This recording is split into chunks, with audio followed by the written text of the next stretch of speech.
இயேசு கிறிஸ்துவின் இனிதான நாமத்தில் இன்றைய ஆவிக்குரிய சிந்தனைக்கு உங்களை அன்புடன் வரவேற்கின்றோம். இப்போதும் ஒரு பாடலுக்கு பின்பு உங்கள் சிந்தையை தெளிவிக்கும் ஆவிக்குரிய செய்தியை கேட்கலாம். சிலுவை சுமந்துராய் சீஷனாகுவோம், சிலுவை சுமந்துராய் சீஷனாகுவோம், சிந்தை வாழ்விலும் தாழ்மை தரிப்போம், நிந்தை சுமப்பிலும் சந்தோஷம் கொள்வோம், சிந்தை வாழ்விலும் தாழ்மை தரிப்போம், நிந்தை சுமப்பிலும் சந்தோஷம் கொள்வோம். இயேசு தாங்குவார், அவரே சுமப்பார், ஒரு போதும் கைவிடவே மாட்டார். இயேசு தாங்குவார், அவரே சுமப்பார், ஒரு போதும் கைவிடவே மாட்டார்.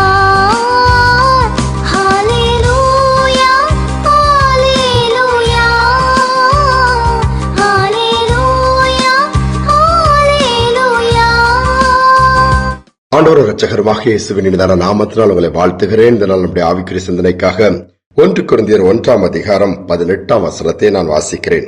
சிலுவை பற்றிய உபதேசம் கெட்டு போகிறவர்களுக்கு பைத்தியமா இருக்கிறது, ரட்சிக்கப்படுகிற நமக்கோ அது தேவ பலனா இருக்கிறது. பாருங்கள், சிலுவை பற்றிய ஒரு உபதேசத்தை குறித்து இந்த இடத்தில் வேதம் சொல்லுகிறது.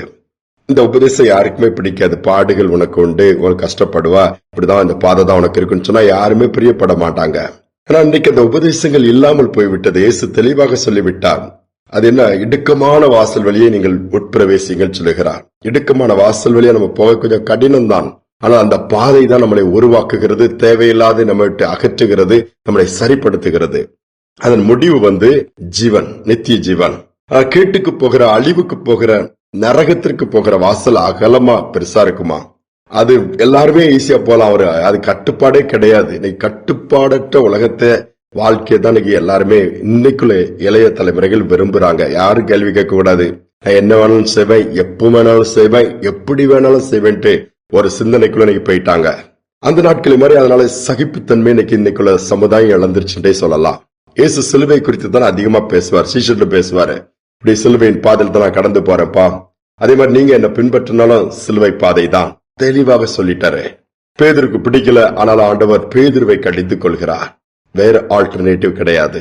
ஆனா அதுதான் நமக்கு பலனை கொடுக்குது என்று வேதம் சொல்லுகிறது. தேவனுடைய பலன் அதுலதான் பெற்றுக்கொள்ள முடியும்.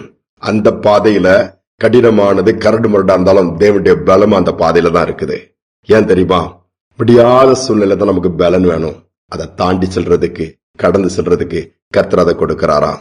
ஒரு அருமையான குடும்பத்துல ஒரு பெண் தகப்பனு தாய் நல்லா நேசித்து வளர்க்குறாங்க. திருமணமாகி மாப்பிள்ளை வீட்டுக்கு போனோம். அதுக்கு முன்னாடி அந்த அப்பா உட்கார வச்சு பேசுறாரு. மகளே, வாழ்க்கைங்கிறது இப்படிதான், கரடு முரடா இருக்கும். நீ நினைக்கிறது ஒண்ணு, அங்க நடக்கிறது ஒண்ணா இருக்கும். நீ அங்க வாழ போற வீட்டுல எல்லா சூழ்நிலையும் பொறுமையா இருக்கணும், சகிச்சுக்கணும். ரொம்ப எதிர்பார்ப்புலாம் உனக்கு இருக்கக்கூடாது. உன்னை புரிஞ்சுக்கிறதுக்கு டைம் ஆகும். நீ நம்ம வீட்டுல வளர்ந்த மாதிரி, நம்ம வீட்டுல செஞ்ச மாதிரிலாம் அங்க செய்ய முடியாது. ஹஸ்பண்ட பிரியப்படுத்தணும், மாமியார் மாமனார் இருக்கிறாங்க, அதையும் தாண்டி ஆண்டவரையும் நீ பிரியப்படுத்தணும். சோ நீ இதுக்கு எதுக்குமே ப்ரிப்பேர்ட் ஆயிக்கோ.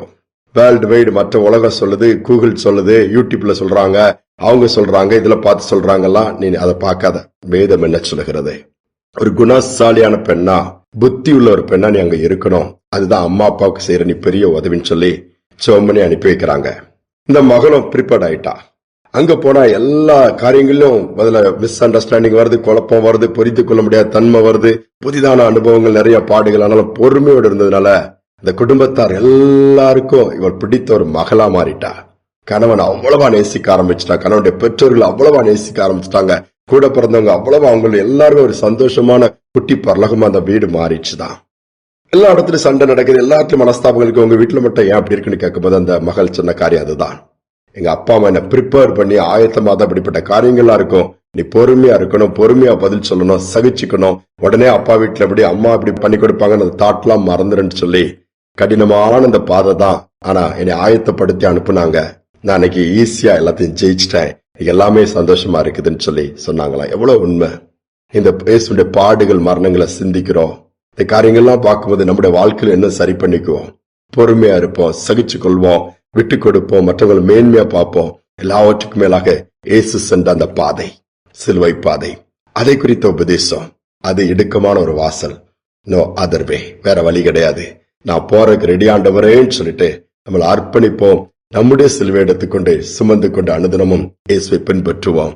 முடிவு நித்திய ஜீவன், மகிமையின் கிரீடம், ஒரு நித்தியமான ஒரு வாழ்க்கை எல்லாருக்கும் கர்த்தர் கொடுப்பாரு. சோர்ந்து போக வேண்டாம். எந்த சூழ்நிலையும் பின்னிட்டு பார்க்காதங்க, முறுமுறுக்காதங்க. ஆண்டவர் கையில தாழ்த்தி பலப்படுத்துங்க ஆண்டவரேன்னு சொல்லுங்க. பலன் கொடுப்பார். இந்த பாதைகளை தாண்ட முடியும். ஜெபிப்பும் அன்பின் தகப்பனே, இந்த புதிய நாளை கொடுத்திருக்க அதற்கு ஸ்தோத்திரம். இந்த நாட்களிலும் எல்லாமே செழிப்பான உபதேசங்கள், செழிப்பான காரியங்கள், கஷ்டமே கிடையாது, நீ போ நினைச்சதெல்லாம் செய்யலாம்னு சொல்லி வேற மாதிரி இன்னைக்கு சமுதாயம் மாறிட்டு இருக்குது. பிள்ளைகளுடைய எதிர்காலங்கள், எதிர்பார்ப்புகள் வித்தியாசமா போச்சுப்பா. சின்ன பிரச்சனை வந்தாலும் தாங்க முடியாம தற்கொலை நோக்கி ஓடுறாங்க. தங்களை தாங்களே மாய்த்துக் கொள்கிற கூட்டமும் கூடிடுச்சு இந்த நாட்கள். அப்படிப்பட்ட சூழ்நிலை இருக்க பிள்ளைகளை ஆயத்தப்படுத்துங்க, தைரியப்படுத்துங்க, மாற்றுங்க, அற்புதங்களை செய்யுங்க. நாள் முழுவதும் பிரசனம் இருக்கட்டும், நடத்தல இருக்கட்டும், கடைசி வரை நாங்கள் உண்மை பின்பற்றுவர்களாய் மாற்றுவீராக. துதிகனமை ஏற்றுக்கொள்ளும் இயேசு நாமத்தில் பிதாவே, ஆமென், ஆமென். எந்த விதத்தில் சோர்ந்து போக வேண்டாம். சிலுவையை குறித்து தியானிப்போம், சிலுவை குறித்து மற்றவர்களுக்கு போதிப்போம். கர்த்தர் நம்மை மீண்டுமாய் இன்னுமாய் அதிகமாய் உருவாக்கி பயன்படுத்துவார். நாம மகிமைப்படும். இந்த சிந்தனையோடு இந்த நாளை தொடரும். மீண்டுமாய் நாளை தினம் சந்திப்போம். இவ்வாழ்வின் துன்பம் எல்லாம் சில காலம்தான் நீடிக்கும். இவ்வாழ்வின் துன்பம் எல்லாம் சில காலம்தான் நீடிக்கும். இணையில்லாத மகிமை இனிமேல் நமக்குண்டு. இணையில்லாத மகிமை இனிமேல் நமக்குண்டு. சிலுவை சுமந்து இயேசுவின் பின் சிரித்த முகமாய் சென்றிடுவோம். சிலுவை சுமந்து இயேசுவின் பின் சிரித்த முகமாய் சென்றிடுவோம். இடுக்கமான வாசல் வழியே வருந்தி நுழைய முயன்றிடுவோம்.